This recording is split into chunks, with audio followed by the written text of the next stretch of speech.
In 1987, between Valentine's Day and August of that year, 9 women from northeast El Paso went missing. Over the following months, the remains of 6 of the missing young women and girls were found in shallow graves in the northeast desert, where Painted Dunes Golf Course is now located. No sign of the 3 other women was ever found.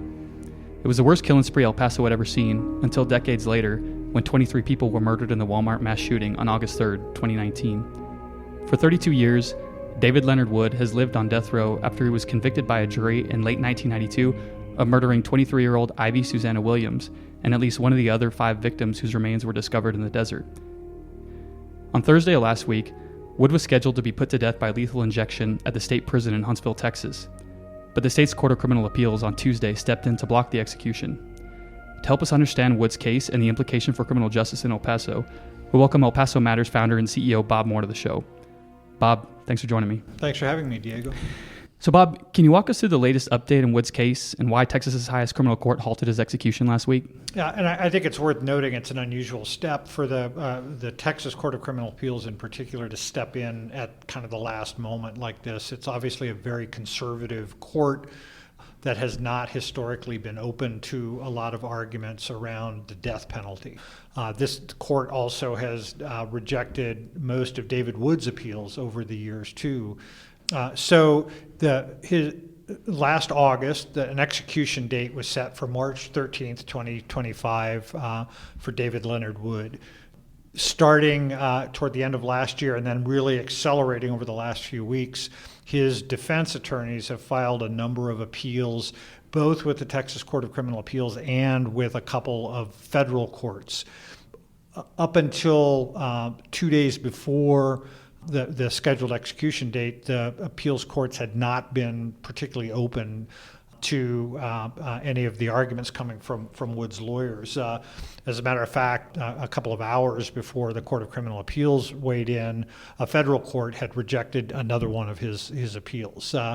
But then on Tuesday, March 11th, probably around 1 o'clock our time, I was checking the Court of Criminal Appeals website, and I noticed that they had entered a stay of execution, which I think surprised a lot of people. And it took about 15, 20 minutes for the document to come up on the website, which is always unnerving for a journalist. That's like, I want to see what the ruling is. And when the ruling came out, the Court of Criminal Appeals really did not outline why they stopped the execution. All they did was note the issues that the defense had raised in its latest appeal and basically said no further action on this case until we have some time to think about it. So we don't know how long this stay will remain in place, but my understanding of Texas law is that a new execution date can't be set any sooner than 60 days after a final ruling from an appeals court. So my guess is we're probably looking at months, possibly years, before another execution date might be set. Yeah, and this wasn't the first time that a court stepped in to block Wood's execution, is that right? Yeah, so, and I mentioned at the outset that this is a very conservative court that doesn't tend to block executions, but it also happened in 2009. In that case, a day before Wood was scheduled to be executed, when the Court of Criminal Appeals granted a stay so that the courts could review a claim that Wood was making that he had intellectual development disabilities that would preclude him from execution under some fairly recent Supreme Court rulings. That those claims were then looked at over the years and eventually rejected in 2014 at every level. But at that point, Wood's lawyers had also begun to make a number of requests for DNA testing of evidence. Obviously, back in 1987, DNA testing was in its infancy, really. And so Wood's argument was, let's test a lot of this evidence to make sure he's the guy. And initially, in 2010, the trial judge did grant a request to test 3 bits of evidence that were found from 3 different victims. And they were all blood droplets. 2 of the blood tests came back inconclusive. The 3rd excluded Wood as a contributor of the sample. His defense lawyers have long maintained that that's exculpatory evidence, meaning evidence that points to his innocence. Prosecutors and courts have disagreed with that saying it would not have changed a jury verdict. And so the Texas Attorney General's office, which has been handling these appeals for complicated reasons that we can get into, has resisted at every turn any further DNA tests, and the Court of Criminal Appeals and the federal courts have upheld those decisions. The latest appeal really doesn't necessarily ask for more DNA tests, but in claiming actual innocence, I think is trying to set the grounds for getting the courts to eventually be more amenable to maybe future requests for DNA testing. Yeah, and so I guess going forward from here, what do you expect to happen in Wood's case? And curious if you can talk about the Attorney General's involvement at all. Yeah, so not having a roadmap of an opinion from the Court of Criminal Appeals is very difficult to kind of see what's going to go on. My best guess is the court said, hey, there are some issues here that we probably should check out before allowing somebody to be executed. And so they may have oral arguments in that. I don't know. So we'll have to see. But as I said, I think we're probably months or years again away from an execution date. The Attorney General is involved because in 1992, Jaime Esparza was elected the district attorney in Texas. He took office essentially a month and a half after the trial ended and Wood was sentenced to death. He had beaten the incumbent DA, a guy named Steve Simmons, in the Democratic primary earlier that year. For a day or two in 1990, Jaime Esparza was appointed to represent David Leonard Wood as a defense lawyer. Wood, by the way, quickly said, hey, that guy used to work for the DA's office. I don't want him anywhere near me. And so Esparza's appointment was then rescinded. But because he had represented Wood for less than 48 hours in 1990, his office disqualified itself from handling any of the appeals. Esparza left office in 2020, but the Attorney General was appointed essentially the acting district attorney for this case and has remained so. Wood's lawyer, a guy named Gregory Wiershock, sort of asked James Montoya, the current DA, if he would take the case back and make his own decisions about whether to allow DNA tests and to take the legalese out of it. James Montoya said, nah, we good. And he didn't want anything to do with this case. So it's remained with the Attorney General's office. Wiershock accused Montoya of cowardice, essentially, for not taking it back. But we can talk about this more too. That, as you know, the DA's office has a lot of challenges that they're dealing with now, including the Walmart case. And for a variety of reasons, I think Montoya is not interested in taking on a case that the office hasn't touched for 30 years. It would delay the case, the Wood case for another 5 or 10 years for sure if they did that. Yeah, and one thing I should have touched on before, despite Wood maintaining his innocence and lawyers making various arguments about that, Wood did have a criminal history prior to the conviction for these murders. Is that right? Yeah, that's an important point, too. He grew up in Northeast El Paso, dropped out of Parkland High School when he was, I think, 16 or 17. He never really got out of his freshman year of high school, which is kind of part of the argument around his intellectual development disability. But he did some kind of petty crimes to begin with, and then was found guilty of a couple of sexual assault charges, got a 5-year sentence out of that.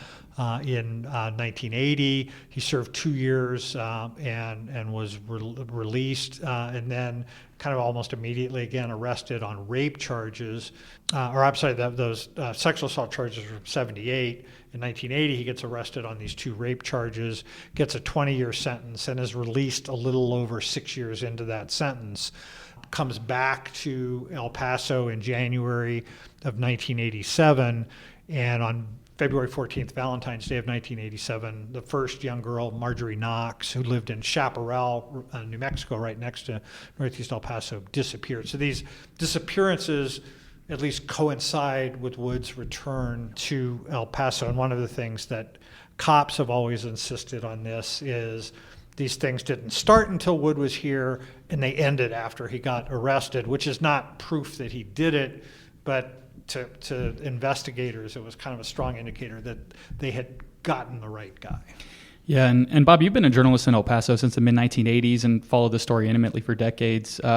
Can you talk about your personal experience with this really grisly story? Yeah, and there's a really important journalism lesson in all of this that I've carried with me ever since. So these disappearances started in February of 1987. By the summer, I think 6 or 7 girls and young women had disappeared. Over a couple of days in June of 1987, 2 girls disappeared back to back, Desiree Wheatley and Karen Baker. Desiree was 15, Karen Baker was 20. In July, their mothers, Marcia Wheatley at the time, she's now known as Marcia Fulton, and Mary Baker started going to the media and saying, hey, there's something going on here. There are girls who are missing and the police aren't paying any attention. And I was not directly involved in the reporting, but I was supervising the reporters doing that. And when we would check with the police on, like, hey, these moms say their kids are in danger, the police would tell us, they're runaways. And yes, a couple of prostitutes have disappeared, but hey, that happens. They go from city to city. So the media, including the El Paso Times, where I was working at the time, basically just went with the police story and didn't report that a number of young girls were missing, or girls and young women were missing from Northeast El Paso. That did not change. There was, I think in July of 1987, Mary Baker and Marcia Wheatley went down to the Stanton Street Bridge and staged a protest to try to draw some attention. I went back and looked at the El Paso Times coverage. The El Paso Times ran 3 paragraphs and a photograph about that. The Herald Post, the other paper at the time, wrote a little bit longer story. And my recollection is the TV stations, this was a Saturday, so they kind of covered it with some video on the Saturday newscast. And that was it. Nobody followed up on it or anything like, hey, is there something to what these moms are saying? That all changed in September when the first 2 bodies were found. Karen Baker was one of the first 2 bodies that was found. And then in October, Desiree Wheatley's body was found. And so over the years, I have the pleasure of getting to know Marcia, her mom. Gotten to be really friendly with her over the years. She married a wonderful guy named Robert Fulton, who used to be the head of the El Paso Zoo. And so I had conversations with her over the years about what had happened and, kind of expressing my regrets that we didn't listen to her. And I don't think forgiving is the right word, but she was understanding. And she would say, you were just listening to what the police told you. And then I would ask her about, her frustrations with the initial police investigation. And she acknowledged she was very frustrated and didn't think they took it seriously enough. But she also said, to be fair to them, they'd never had to investigate a serial killing before, so I understand why they may have been very slow to do this. So Marcia is a person of great grace, so I think she has more understanding than I might have in those situations. So I've stayed in touch with her over the years. She has become one of only 2 certified wildlife rehabilitators in El Paso, and so she takes care of mammals, baby squirrels and raccoons and things like that. So talked with her over that, or about that a lot over the years.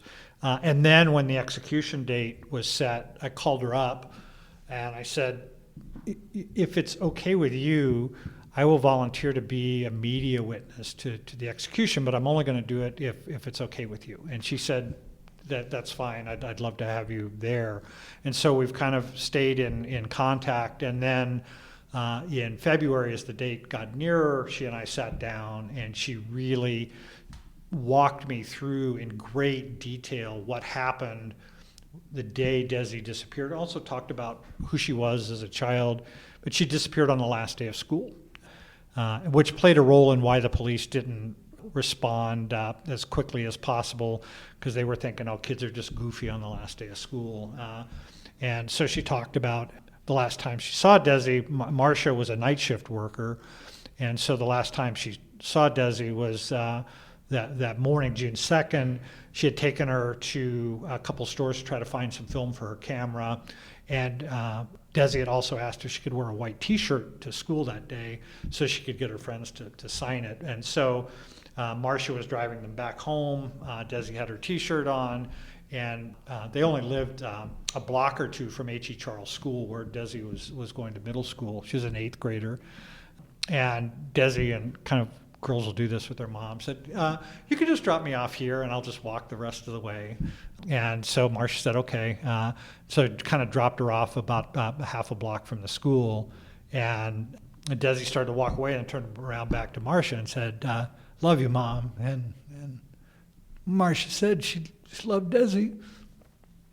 And that was the last time they saw each other. She came home from work that night at 2 a.m, and she was living with her parents. Marcia was. She's recently divorced and trying to get back on her feet, and her mother said something's wrong. Desi didn't come home. And so that was kind of the beginning of the nightmare. So stayed in touch with Marcia over the years, and she told me this really powerful story, which we published at El Paso Matters. But a couple of days after I interviewed her, she got really sick and eventually developed pneumonia. And I wasn't sure whether she was going to be able to continue with her plans to go to the execution, which was really important for her because when they found Desi's body in October, and the medical examiner finally released it, and they were able to bury her at Reslawn Cemetery in early November of 1987. And she made a pledge to Desi at her grave that she would make sure that whoever did this got caught. And Marcia, just to be clear, was a major reason that David was eventually arrested. She put a lot of pressure on the police to solve this case. And so she believed that she would be able to fulfill that promise by witnessing Wood's execution. It became really uncertain for a while that she was going to be able to go. And she was in the hospital for a little bit. And then I think about a week before the execution, she finally got out of the hospital, was able to come home. She got off of oxygen. And so by Monday of that week, we're pretty clear that she was going to be able to go. And then on Tuesday, she got a call from the Texas Department of Criminal Justice letting her know that the stay had been issued. And she was very, very mad. And she tells me that she doesn't want to be angry because she doesn't see that as a helpful emotion. It just hurts her. And so she has come to terms with it, but she thinks that the criminal justice system views this as a game. That's a term she's used over and over again with me. And so, but she says she remains committed to fulfilling that promise. And I think she's 72 years old now. Wood is almost 68. The one thing she says she won't let happen is she's not going to die before he does. And so she wants to be able to continue to do that. Yeah, it's obviously a lot of emotion with all the years of following this. The murders and disappearances in the late 1980s was the worst killing spree El Paso had seen for decades, until a man murdered 23 people at a Walmart here on August 3rd, 2019. So I wonder, Bob, what implications, if any, do you think Wood's case has on the prosecution of the alleged Walmart shooter, for whom the state of Texas is still pursuing the death penalty? It's a very important and timely question in some ways. I mentioned earlier that James Montoya is the new DA in El Paso. The 3 previous DAs who've handled this case have all said they want to pursue the death penalty. You covered the DA's election, so you talked to Montoya a lot about this, and your coverage really documented sort of an evolving position that he had throughout the campaign. I think initially he was like, yes, we want to pursue the death penalty. That decision should be made by a jury. I think by the end of the campaign, he was telling you there's some things we need to look at. And so I think sometime soon, probably within days, no more than a couple weeks, he's probably going to have to make a decision on whether he's going to pursue the death penalty. And I think the Wood case could be instructive in some ways. Wood has been at death row, as you mentioned, for more than 32 years. There actually are a couple of people who've been on death row a little bit longer. Wood would have served longer on death row than any other executed inmate if the sentence had been carried out. And there's another person on death row from El Paso, a guy named Tony Ford, who was sent to death row about a year after Wood. He's still there too. So El Paso has this history of people being on death row for a long time, which is prosecuting death penalty cases. Keeping people on death row is a very expensive process. So that's one thing I think the DA is going to have to weigh. In some ways, the Walmart case is a little bit more sort of clear cut in terms of evidence than the Wood case was, but in other ways, because of what happened when Yvonne Rosales was the district attorney and some of the disastrous decisions that she and her people made, especially around the Walmart case, going after one of the families of one of the victims who would not participate in this scheme they wanted to pull off to sort of target the judge in the case and get him recused.